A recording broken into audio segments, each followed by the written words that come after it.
Federal Supplemental Nutrition Assistance Program. SSI refers to the Federal Supplemental Security Income Program. Pricing excludes taxes and fees. Service will include a monthly data allowance depending on the type and speed of service you receive. If you exceed your monthly data plan allowance, you will be automatically charged $10 for each 50 gigabytes of data usage in excess of your data plan, even if less than 50 gigabytes is used. For details about data allowances, go to att.com/internet-usage. Wi-Fi enabled device required. Other restrictions apply.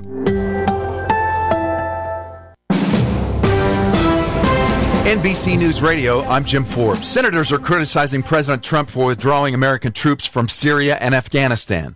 Most Republicans joined forces with Democrats to pass an amendment to a bigger Middle East policy bill that was sponsored by Senate Majority Leader Mitch McConnell. The measure declares that ISIS is still a serious threat to the U.S.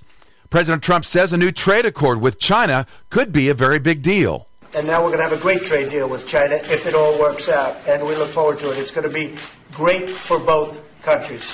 Not just us, not just them. This is going to be great for both countries. In a White House photo op with the Vice Premier of China today, Trump expressed optimism about high-level talks over trade. He noted tremendous progress, but said there's still a lot of work to do. A deadly winter storm is freezing the Midwest. At least 10 people have died due to the frigid temperatures so far. New York City and its suburbs are right in the middle of this deep freeze, so people are bundling up. It's serious business dealing with this cold outside. Layers needed, exposed skin a danger. Frostbite and hypothermia are the risk. This is crazy. Serious polar vortex. They say that there is like a 125-degree difference between Chicago and Florida. Have you ever heard of such a thing? New York City schools open. Many in the suburbs closed or had a delayed opening. And those from upstate New York say, toughen up, wimps. Yeah, we just take our shirts off and run out there into the water, you know. We're used to it. James Flippin, NBC News Radio, New York. A jury will now decide the fate of accused drug lord El Chapo. Both the defense and prosecution presented their closing arguments today.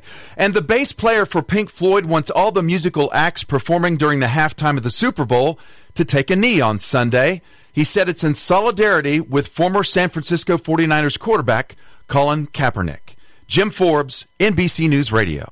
It's time to join the Tahibo Tea Club. Tahibo tea comes from the inner bark of the only tree in the world that fungus does not grow on. The Tahibo tree never gets sick, never gets infected, and never gets infested. As a result, it contains antifungal, anti-infection, antiviral, antibacterial, anti-inflammation, and anti-parasite properties. Tahibo tea can truly be miraculous for someone fighting a potentially life-threatening condition due to infection, diabetes, or cancer. Tahibo tea is available for only $34.95 per pound plus shipping. 1 pound makes 300 servings, which is only 12 cents per cup. Dial 818-883-7222 or buy online at drinksupertea.com. All orders ship immediately the same day. Call now, 818-883-7222. That number again, 818-883-7222 or buy online at drinksupertea.com.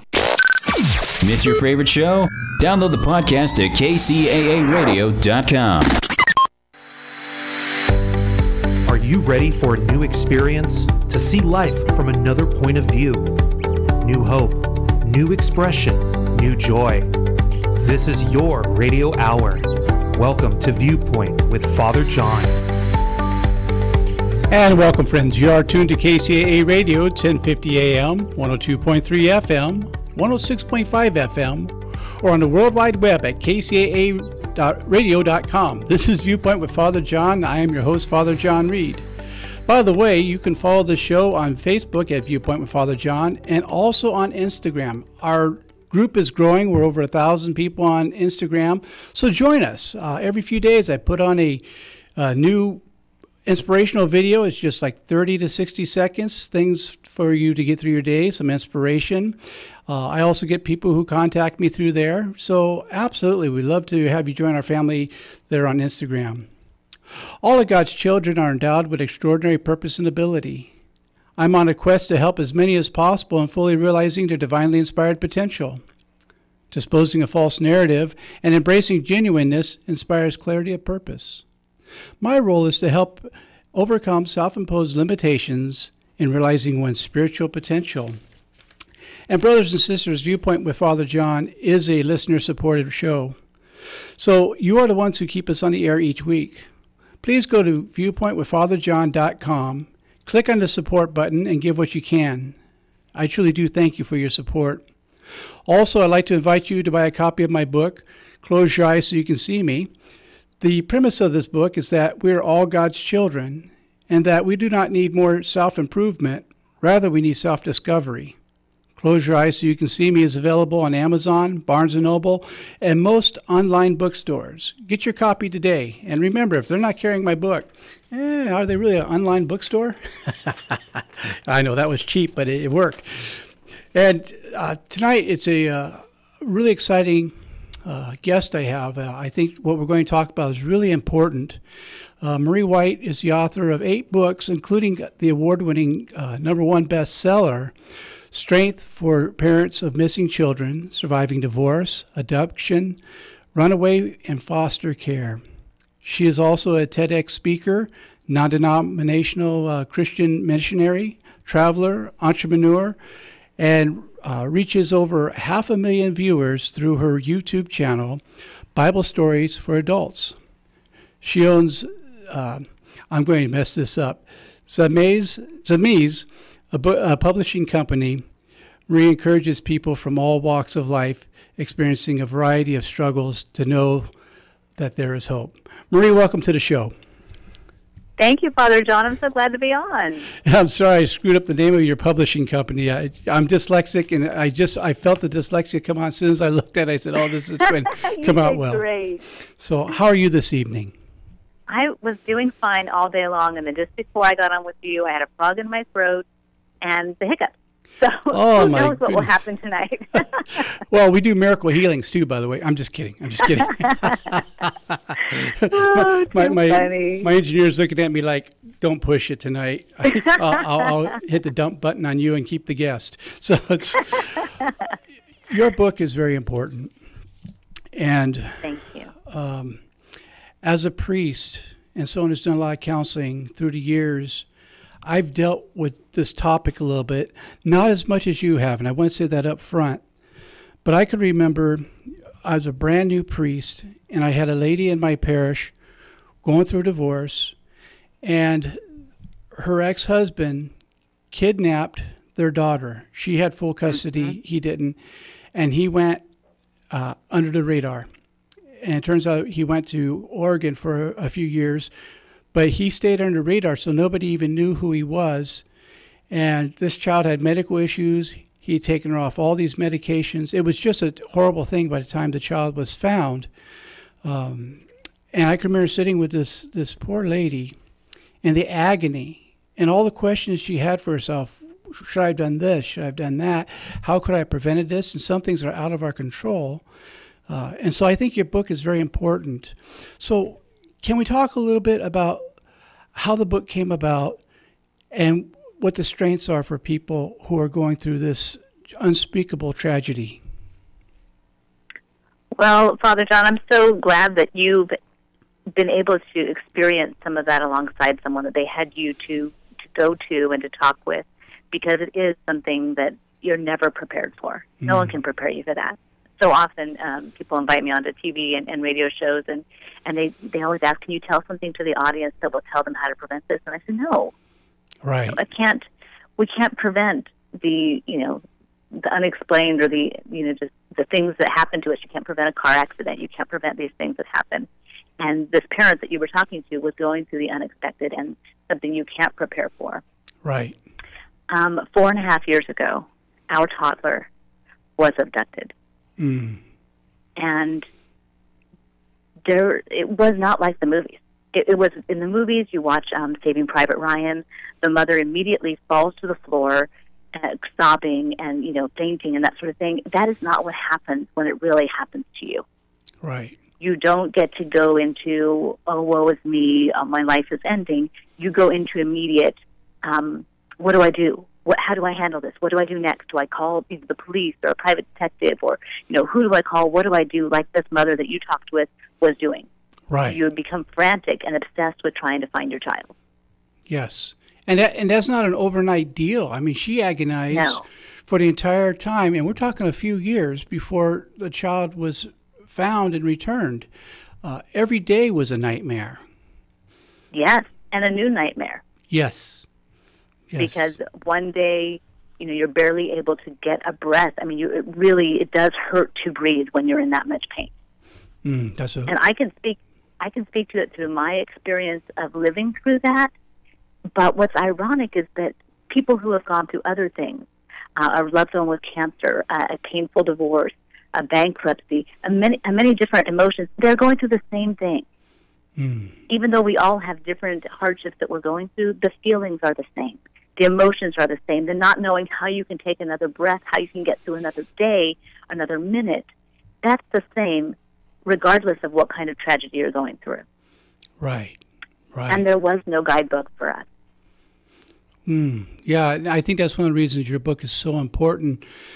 And I admire you taking this awful nightmare tragedy and using it to do good for people. That's what true courage is. And I take my hat off to you for that. And, something that you and I have already talked about is the inability to prevent it. And please let me know if this is accurate to your experience. But sometimes some of our friends and family can be of no help with things that they say. They mean well, but they say some of the cruelest things without realizing it. And absolutely. Yeah. Could you speak about that for a moment? Absolutely. There was, in fact, I love to give this story because it starts off so terrible, but it ends so beautifully. There was a person that came up to us at church probably 2 weeks into this happening. And we still went to church every Sunday night, every Wednesday. We were still there, still praising God because we knew He had the situation in His control.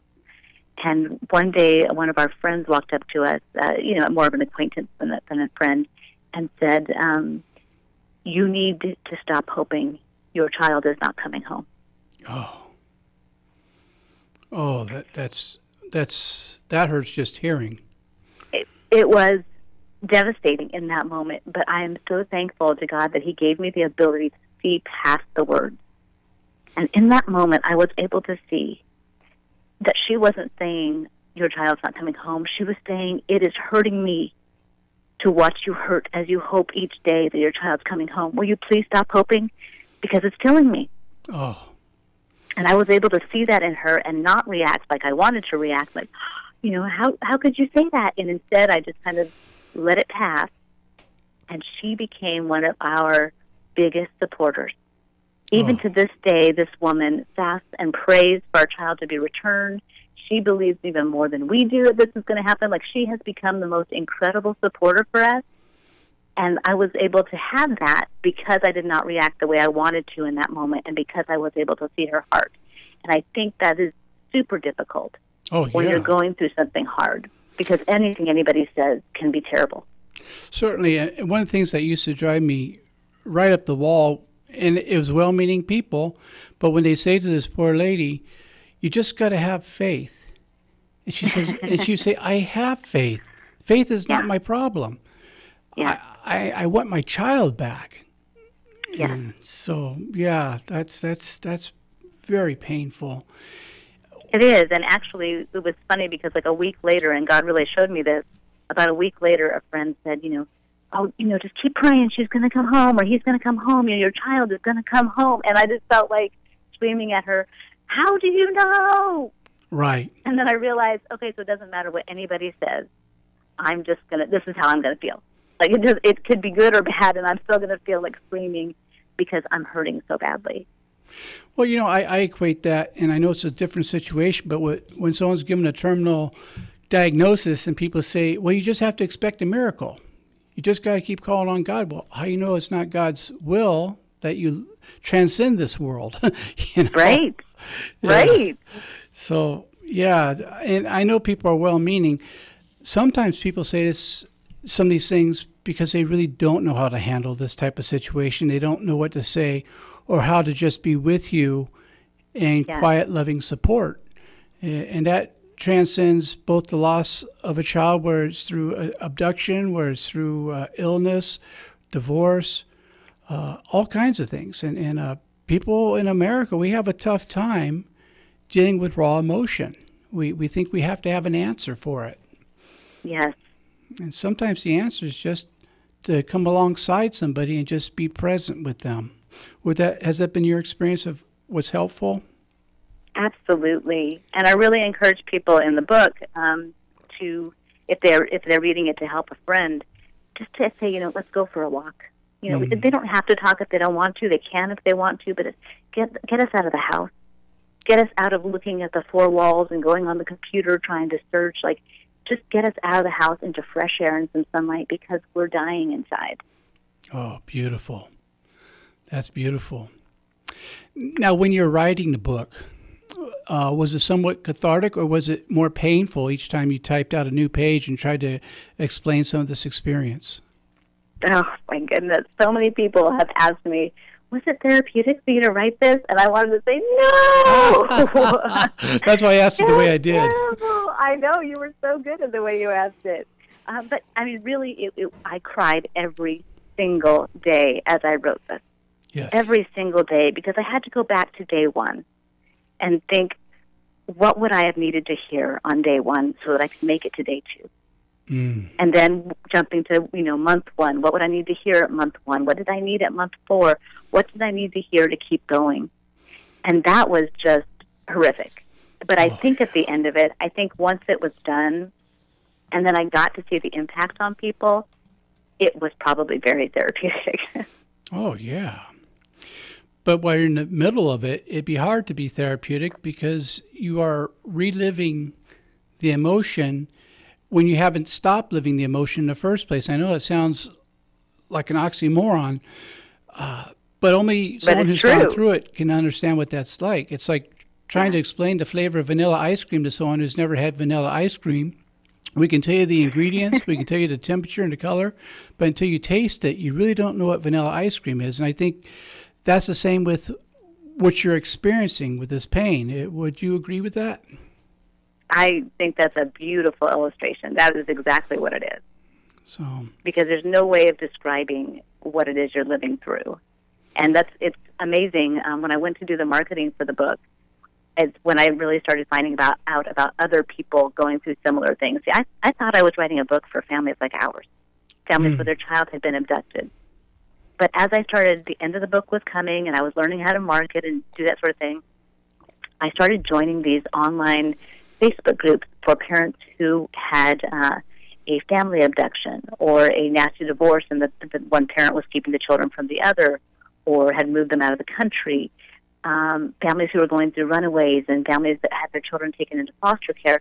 All of a sudden, these groups, as I would go on them to kind of learn more about their stories, I started finding out all of them had the same story we did.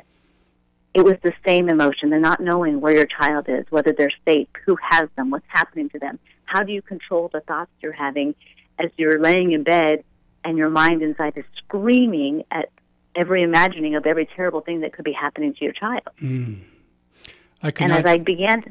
Go ahead, I'm sorry. No, I was just going to say, I could not even imagine what that's like, not having walked through that myself. It's just... my heart goes out to you with that. Go ahead and continue your thought. Thank you. No, I'm glad you interrupted, because I had lost my thoughts. So that was great. I was like, where was I going with this? Well, that's okay. Well, talking about losing thoughts, we're at our first commercial break. And we'll be back in 2 and 2. My guest this evening is Marie White, author of Strength for Parents of Missing Children. We'll be back in just a couple minutes.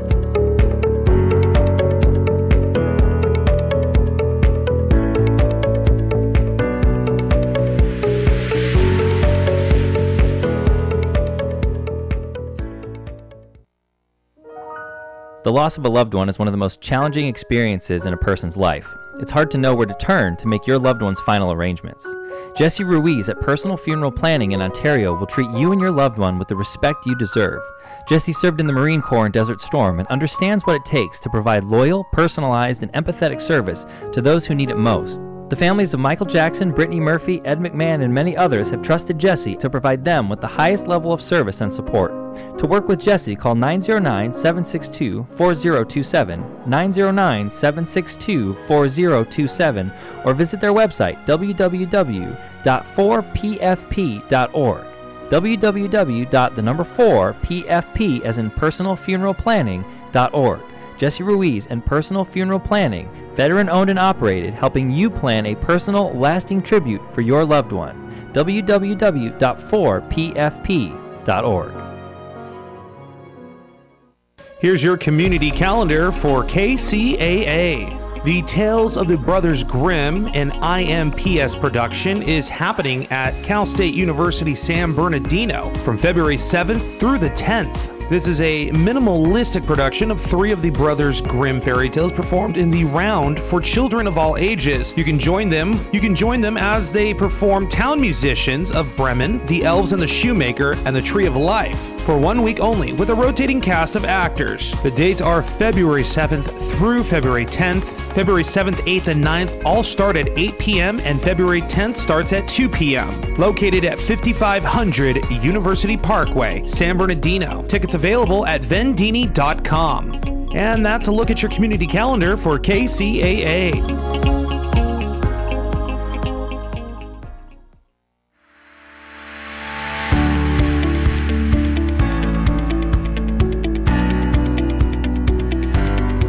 And welcome back, friends. You are tuned to KCAA Radio, 1050 AM, 102.3 FM, 106.5 FM. We're on the World Wide Web at KCAAradio.com.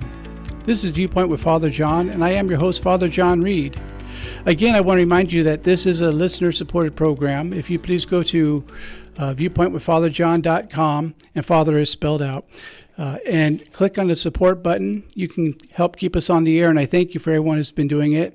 And again, I want to remind people of my book, Close Your Eyes So You Can See Me, so that you can also learn about on your own path to spirituality that God does not have stepchildren. We're all God's children. And I hope you'll buy a copy of the book today.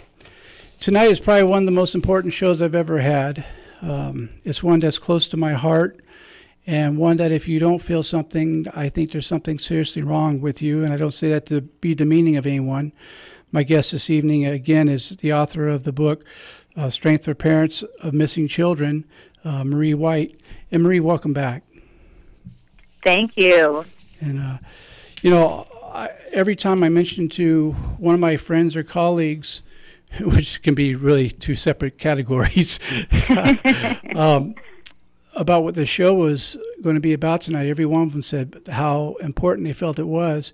And I will be honest with you, every time I talked about it, I teared up because this is a very painful topic, and one that I don't know if I can think of anything that makes me feel more powerless than this kind of situation, whether it's through abduction, whether it's through divorce, foster care. And I've done counseling for people who had their children in foster care due to drug and other abusive issues. And so I've seen that part of it. It's just painful. So when we left, we were talking a little bit about you were forming the book and you're learning how to market the book. What were some things you learned along the way, if I may ask? Well, I think your vanilla ice cream illustration was perfect, by the way. It was an excellent example of what it's like, because when I went to those Facebook groups and started, kind of looking around, seeing what people were going through, I realized that they were talking about the same things we were going through, and that we speak in shorthand. And that's any job, any profession, you do the same thing. But there were things when people would write on there that they had a hard day. Now, if you write on your Facebook page that you had a hard day, that could mean any number of things. Could have been difficult at work, could have had traffic getting home, could be things with the kids. You don't know. Right. But on these groups, when someone said they had a hard day, we all knew exactly what they meant. They took everything in me to keep breathing, to keep going forward, to keep. And when I say breathing, I don't mean that they were going to commit suicide, but just that even the simple act of taking a breath, of taking a step, was just more than you thought you could do. Agonizing. It literally felt like I was walking around with a broken leg, like I was just dragging part of my body to get through the day. That makes a lot of sense to me, because it really does take all the air out of you, not just figuratively, but physically, because your body is responding to this as well. People don't realize that emotions aren't just something you feel. They're something you actually live with biologically. And I remember when I was studying psychology, the connection of body and mind, and I always like to throw in spirit as well. It's not just a myth. There's really something to that.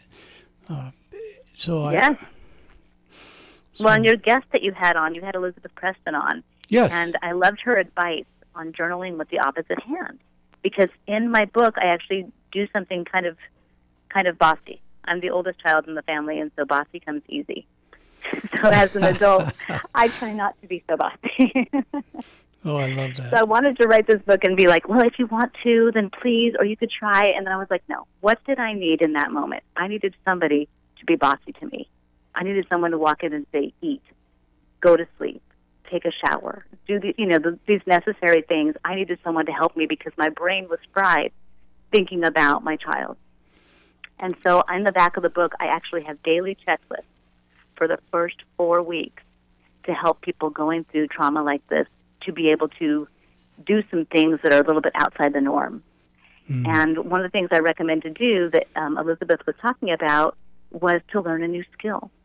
Because when you learn a new skill, whether it's to play the piano or to learn how to play basketball or whatever it is, you actually make new neural pathways in the brain. And this can help you process what you're dealing with under stress, and it can also help you to heal.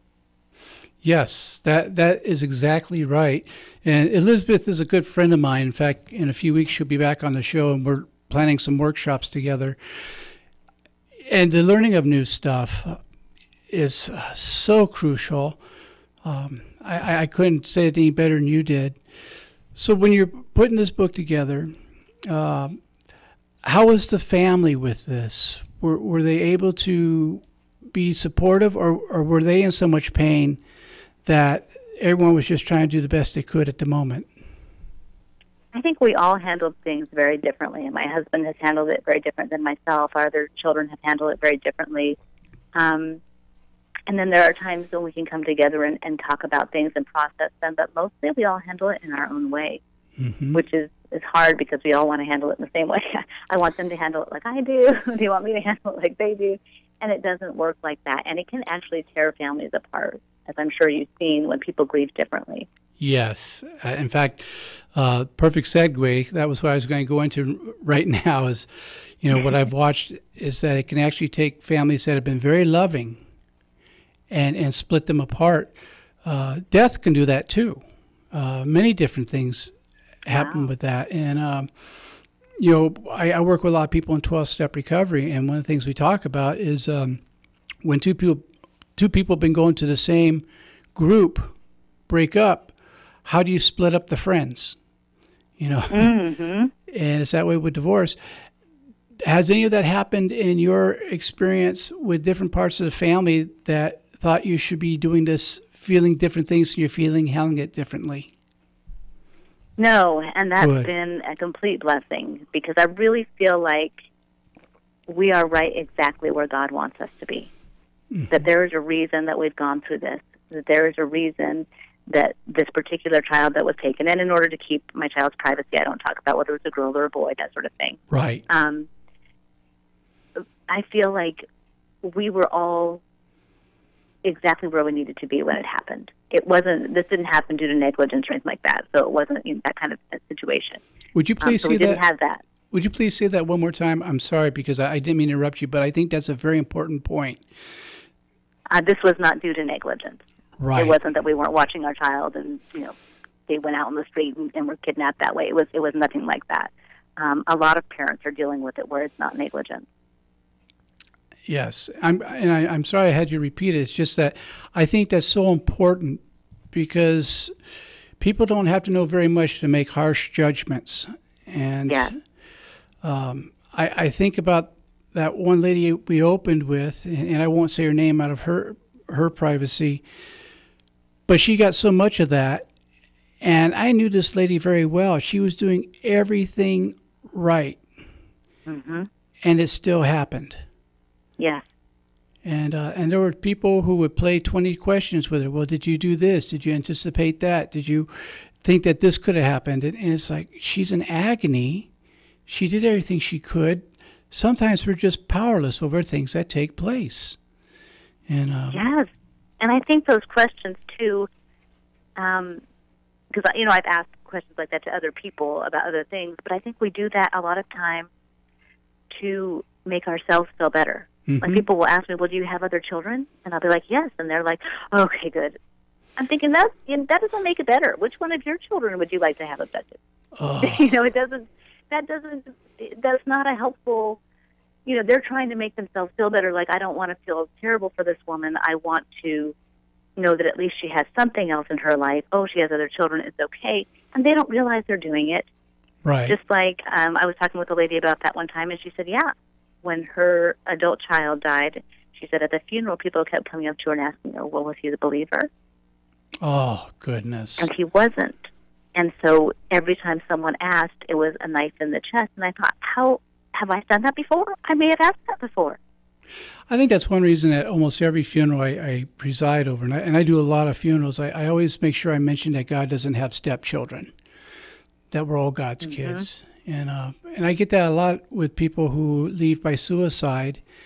And I often tell them, look, the God I know doesn't throw away his wounded. He pulls us close. And when this stuff happens, you're wounded. And it's a wound that people can't see, but it's nonetheless a very deep wound. And there's no need to put salt in that wound. And I hear what you're saying, that people are trying to make it so they can handle it, and it's not meant to be vicious. It doesn't stop it from hurting. And one of the things I hear when I do the funerals for children, and it's a young couple, is when somebody unthinkingly says, well, you're young, you can still have more children. You can't replace the child. Mm-hmm. And so exactly. Oh, exactly. And I think, we have a choice. There are life-changing events for everyone. Yes. Some people end up dead or homeless, but there are others who go out and change the world. Mm. I mean, what if I had dug in my heels? What if instead I had just screamed at the ceiling, God, you did this to me. You obviously don't care. I'm not going to listen to you ever again. Mm. But instead, little by little, he changed who each of us were. And it went from, how am I going to get up off this floor and continue moving on, to starting a YouTube channel and reaching 1 million viewers, to writing 8 books and impacting people's lives. People write into me and say, I got your book just because I wanted to see what was inside of it, and it was written for me. Wow. I don't have an abducted child, and this book spoke to me. It's a book for everybody. And in fact, the Russian version just came out January 1st. So it came out in Russian because a family read it who had an adult drug-addicted child, drug-addicted adult child, who was in and out of their lives, and they started to read it in English and said, oh my gosh, this is what we're living through, and this is what all of our friends who have children like that are living through. Wow. And they actually went and had it translated into Russian, and we changed the title from Strength for Parents and Missing Children, Surviving Divorce, Abduction, Runaways, and Foster Care to include and drug-addicted children. Wow, that's powerful. I have a friend that actually took 12-step recovery to Russia. He was the first one that the Russian government allowed to do that, to start treatment. Yeah, he's a friend of mine. And in fact, he brought me back a Bible from Russia, because I'm Eastern Orthodox. I'm not of the Russian church, but I'm of one of the 13 churches of the Eastern Orthodox. I usually don't say which one out of respect for my bishop, in case I say something that doesn't reflect the teachings of the church, which I do quite often. But that's powerful. But see, that says something right there, that this book is so important, that it's going global. Just when I saw it, I thought this is something my listeners need to know about. And this show goes global. I have listeners in Brazil and Panama, Philippines. So this is another way that your book is being talked about. And I'm not saying that to make you feel better about the book. I just think your book is that important. And thank you. No, thank you, because this is a book from the heart and from true experience. One of the problems we've had in book writing, and I'm an author myself, but a lot of books like on child rearing are written by people who've never had a child. And so you wonder, well, okay, that's a nice theory, but what do you do when you're really in the mix of it? And your book is taken from the point of view of someone who has been there, who's still in there. And wow. And I think that's the language of the heart more than anything else. I think so. I think it's something that God has allowed in our lives for a reason, because it had to be out there. I'm not saying that's the only thing that he had going there, but I had never written anything before this happened 4.5 years ago. And now I have 8 books out there. Wow, that's incredible. And they're books that encourage people to get through the hard things in life. I mean, there are some people who look at the book and say, oh, I'm just scared to read it because it'll be so sad. I'm like, there is not a sad part in it. Right. Which is, you would think, how could you write that? But somehow God has done this. And he's used me to do it, but I have only been this instrument. These are his words to anybody who's hurting. That he loves you, that he has a plan for you, that there is hope for you, and that he is never absent.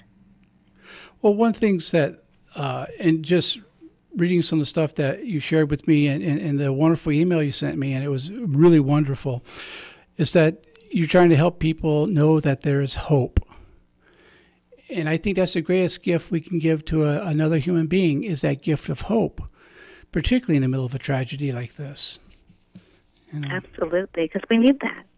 No matter what we're going through, we need that. And you know, Mark Twain said the 2 most important days in a person's life are the day they're born and the day they find out why. Yes. This is my why. Yes. You know, I'm a huge fan of Mark Twain, so you're speaking my language right there. And I know I laugh, and I know I have joy, and I have that definitely just from God himself. I mean, that is the only way I have it. But it doesn't mean that I don't cry every single day. Yes. Absolutely true. And people don't realize you can have joy and tears at the same time. Yes. Just like I tell people, you can have faith and fear at the same time. I mean, there's a scripture about where the guy goes to Jesus for the healing of his servant, and he says, do you believe? He says, I believe, helped out my unbelief. You know, and I'm so grateful that's in the gospel, to say it's okay. We're going to have fear. And, you know, in my book, I'm not saying this to plug my book, but talk about fear. I talk about the 3 acronyms that we use, which is false evidence appearing real, forget everything and run, face everything and recover. Oh, I love it. And what your book is doing, what it sounds to me, is it's going to the last one, face everything and recover, but don't deny yourself the other feelings either. Would that be correct?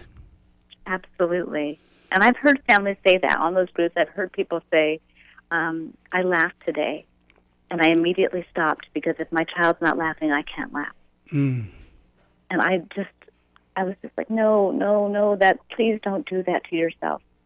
Think of it the opposite way. Would you want your child to laugh even though they're not with you? They would want you to laugh too. The kids can't come home to broken families. You need to do whatever it takes to make sure you're okay, so that when they come home, you can heal together. Oh, that's powerful. That's powerful. Well, we're coming up to our next break. My guest this evening is Marie White, author of Strength for Parents of Missing Children. That's a short version of the title, by the way, folks. But I want you to get the book. I really do. I don't ask you to do that too often, but tonight I am. And we'll be back in 2 and 2.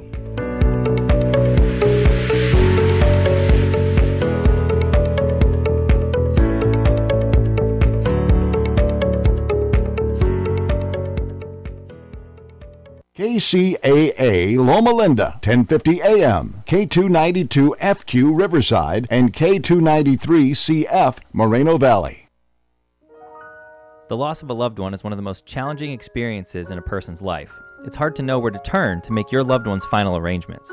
Jesse Ruiz at Personal Funeral Planning in Ontario will treat you and your loved one with the respect you deserve.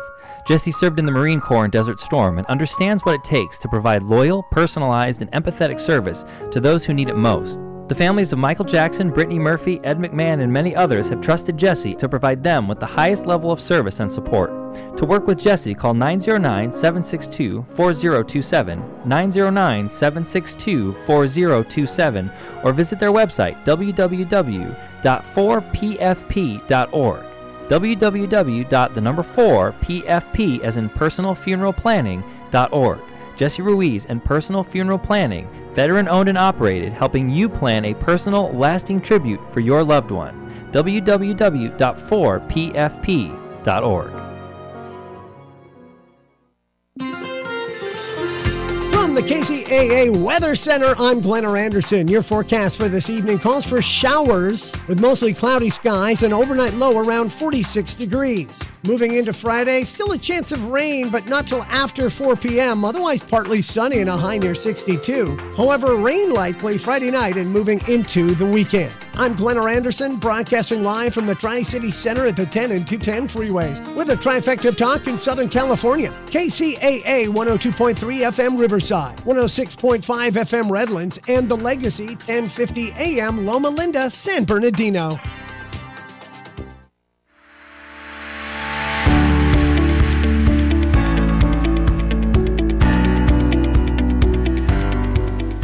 And welcome back, brothers and sisters. You are tuned to KCAA Radio, 1050 AM, 102.3 FM, 106.5 FM, or on the World Wide Web at kcaaradio.com. This is Viewpoint with Father John, and I am your host, Father John Reed. And again, my guest this evening is Marie White, author of the book, Strength for Parents of Missing Children. I'm sorry, I'm very emotional about what we're talking about tonight, and it makes it a little tough to talk, because I think this is one of the most important programs we've done on here. And we've done some pretty neat stuff on the show, but this is, I think, one of the most important. And my listeners could tell you, I don't often tell them that they should go get a book. I'm very careful about anything I say on this microphone, because I think it should be done with a lot of responsibility. But I am going so far as to say, I think if you're listening to the show right now, you should get this book. I think it will change your life, whether you have a child missing or not. So, Marie, welcome back. And, Thank you, Father John. In our last segment, what are some of the things you'd really like for our listeners to know? Well, that's a tough question. No, I was just thinking of the quote from Chris Fabry when he says, "I don't think God trusts just anyone with so much heartache. The world has not yet seen what God can do with a man who gives both halves of a broken heart to him. And I don't doubt that a man like that could change the world, or at least a little part of it." Wow. Can you say that quote one more time? Sure, it's from Chris Fabry. It says, "I don't think God trusts just anybody with so much heartache. The world has yet seen what God can do with a man who gives both halves of a broken heart to him. And I don't doubt that a man like that can change the world, or at least a little part of it." Boy, that's breathtaking. That is fabulous. And, you know, something you've said, you've alluded to a few times, and I just want to pick up on it. God allowed this to happen. God didn't make it happen. God allowed it to happen. They're two different things. And that's something I talk with people with quite a bit when I'm doing grief counseling, is they say, well, God took my loved one. I said, how do you know God took your loved one and didn't just accept your loved one and allowed them to come home? So, yeah, I think you have an important view on that. So let's say somebody is going into the missing of a child and it's a divorce situation. Is there anything that you would like to say to them that would help them through that process? Something you think that might help them go another day? Absolutely. I will say the thing that I have seen again and again and again. The victory goes to the person who doesn't give up. And I see families that have waited 6 years for their child to come home, and their child came home. Who have fought to the last everything that they had, and it still can happen. You don't have to give up. You don't have to feel overwhelmed. It's heartbreaking when we see on those Facebook groups when someone says, it's been 2 months, this is too hard, I think I'm going to stop. And there are those of us who've waited years. It's been 4.5 years for us, and I still know that my child's coming home. Yes. The day just hasn't happened yet. And that's where you have to go. And part of that is taking care of yourself. I know we're in a culture right now where everything is like me first and take care of yourself, but I mean for real. Because when we're going through something like this, we're thinking of 24/7 being on the computer looking at missing persons things and how to find people and that sort of thing. And you can drive yourself crazy. So the best thing you can do for your child is to take care of yourself. And there are some simple, inexpensive ways to do that, because when you have a missing child of any kind, money is tight. If you're hiring private investigators, if you're making wanted posters, if you're going through a messy divorce, if you have a child in foster care, it's costing you money. And so every suggestion I have to give has to be something that's free or almost free, because most people don't have the money to spend on big things. And so I'll tell you, go eat a banana a day. Oh, okay. Bananas are the king of mood-boosting superfoods. If you don't have a health issue that prevents it, if you have a banana a day, it can actually help you not to be as depressed. Now, see, that was something you just taught me, and I've been doing counseling work for a long time, and I knew about protein being that, but I never was told about the banana. I didn't know it either. That's great. These What else? are things we had to learn so that we could survive. Sure. What are some of the other things you give them to do? 30 minutes of exercise, Right. 30 minutes of sunshine, 30 minutes of fresh air. You can do all of those at one time and just spend 30 minutes instead of an hour and a half by just going for a half-hour walk each day. Good. You need that. You need to calm your brain. You need to give them a chance to work. You're thinking, if I'm away from the computer or away from searching for 30 minutes, I'm losing time. But if you don't get yourself out of that loop, you can't be more productive. You will actually be more productive to walk away for 30 minutes and come back. And you need that sunshine and vitamin D in order for your brain to work right. I mean, I'm stumbling over my words now because the stress of 4.5 years, it does wear on you. Oh, yes. 4.5 years ago, I didn't have trouble finding my words. Sure.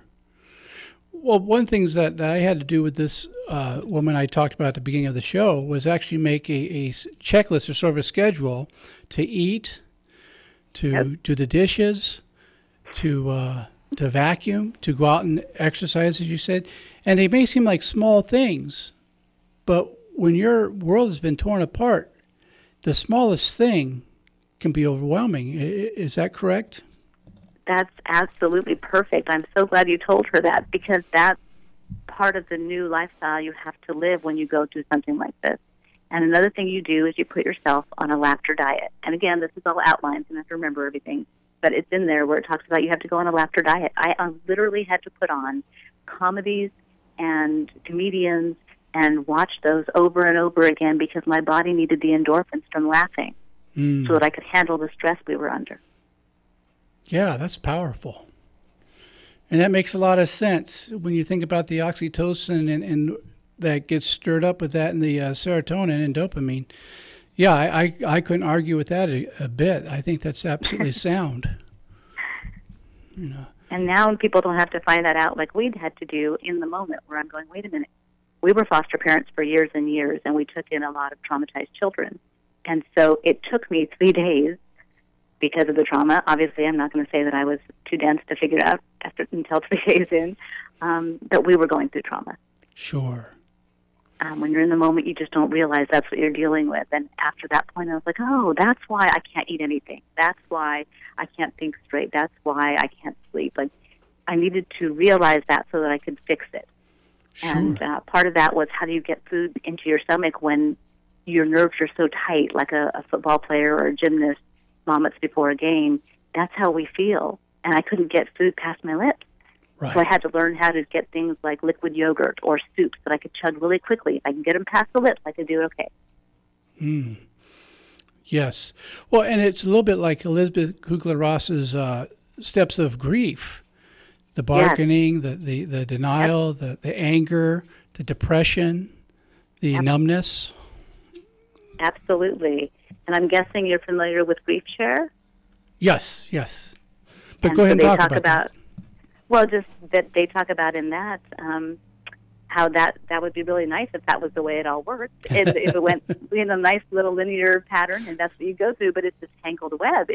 You go through denial, and then it pops back up again later on, and these emotions keep coming. And so they're going to come in random, weird ways, leaning over to pick up something, and all of a sudden tears are falling on the floor. You didn't even know you were going to cry. Right. Well, and when it's the loss of a relationship or a death, what we tell people, and I do workshops on this, is that there's no such thing as normal grief. We're all going to experience this in our own way, but there's some commonality. And one of the common things is common grief is 3 to 5 years. It's not a few months. And during that first year, you go through a lot of first birthdays, holidays, anniversaries. And if you can give yourself the luxury of time and to take a moment to breathe and just look where your feet are. Where are you? Where am I right now? Simple stuff like that. It helps you get to the first year, but it's not over at the first year. It may not be as agonizing, but it's still agonizing. And so allow yourself the gift of time to get better on your schedule, not somebody else's. And, I love that. And I think with what you're talking about, and you're a much greater expert on this than I am, and I freely admit that, it sounds like some of what you're saying goes hand in hand with that you allow each person to experience it in the way that they're experiencing it and offering them support in the way that they need it. Would that be a correct statement? Absolutely. And the best we can, too, because, and I preface the book with that. A lot of people, a lot of publishers wanted the book to start out, wanted the cover to be a crying child, wanted the beginning to be, telling the story. And I was like, that's not what we need. Right. When we're going through this, I'm writing this for people like us. I know exactly what we need, and we don't need to be brought down by seeing that cover, and we don't need to be brought down by that story. We need to have somebody say, hey, I've lived this. I'm still living it, and I'm still here. Take my hand, and come on, we'll do it together. Yes. Well, that's that gift of hope we were talking about. Yes. And just the idea of not having to walk through it totally alone, I think is so important. I think one of the worst things people say to one another who have not gone through this is to say, I know how you feel. Well, I don't know how you feel. I care about how you feel. But you're the one who's gone through this. I haven't. And so to me, it's important for me to honor the fact that you have an experience that I don't have, but that doesn't stop me from caring immensely, and I mean that sincerely, about what you're going through. Oh, thank you. And I know it's hard. That's why I said it's not, no one's going to say the right thing all the time. Even when they say loving and wonderful things, if you're in a bad place that day, it's still going to hurt you. Oh, yeah. And so I don't want people to feel like they can't reach out and help their friends and they can't comfort them because they're afraid of saying something wrong. You're going to say something wrong, and hopefully they'll still love you anyway. Sure. And I think you said the important part there, couched with love, and that the motive is love. And sometimes it is hard to be there, and you, because sometimes out of frustration you just want to say, well, feel better, will you? Right. And, that'd be great, thanks. Yeah. I'd love to do that. Let me put that on my to-do list. Yeah, exactly. And it doesn't quite work like that. Yeah, exactly. Well, some of my counseling clients will say, gosh, I'm a mess. I'll say, yes. Yes. Be a mess. Yes, exactly. Oh, my goodness. And it's an amazing life we all have, and we all have hardships. I mean, look at, John wrote part of the New Testament while he was in prison. Paul wrote tons of the New Testament while he was in prison. Yes. Just because you're in prison, whether it's a real one or it's a one for your mind where you just feel trapped by your circumstances, you can still do amazing things. I have a lot of friends who are inmate authors, and some of them who did the crime, some of them who didn't, and was doing time innocently for something someone else had done. And they've done some of the most powerful writing there, talking about true inner freedom in these circumstances. And, yes. So it's well, you're a wonderful person, a wonderful author, and I'm so thrilled that my listeners have gotten to hear you. I'm not thrilled for your circumstance, so please don't take that in misguided way. I realize when I say it. No, not at all. There's one of those moments where you say something, you realize how it sounded afterwards. No. I'm grateful that through this, you've allowed God to work through you to reach out to others, to be the arms of Jesus, to help bring comfort, and also to allow people to be right where they are and know that that's okay. Very powerful message you have. You certainly are a wonderful servant of God. And I thank you for that. Thank you. And well, I'd like to give a gift to you and to your listeners. They can go onto my website, which is Marie White, like the color, author.com. And I actually have a book for free on there called Changing Your Life in Just 10 Days, Creating the Life You Were Always Meant to Live. Oh, fantastic. Now, did you include that in the email you sent me? That address? I believe so. Okay. Well, Yeah. if not, if you send it to me, I will put it on the show website as well, so people can go to viewpointwithfatherjohn.com and see it listed there in case they didn't have a pencil to write it down when we gave that. Because one of these days there's going to be a miracle, and our child's going to come home, and I'm going to post it all over that website. Now, I know you probably have 1 million people saying this, and I mean it with every bit as much as one human being can care for another. I hope, since you know how to be in touch with me, that you'll send me an email or something, let me know.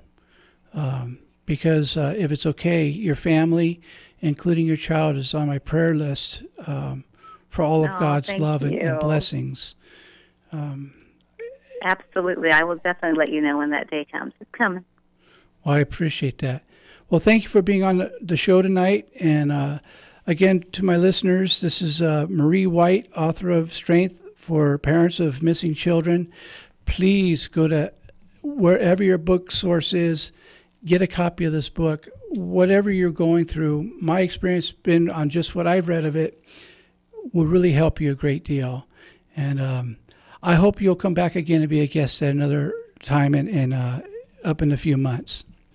I would love to. Thank you, John. Thank you. Well, God bless. And thank you on behalf of my listeners.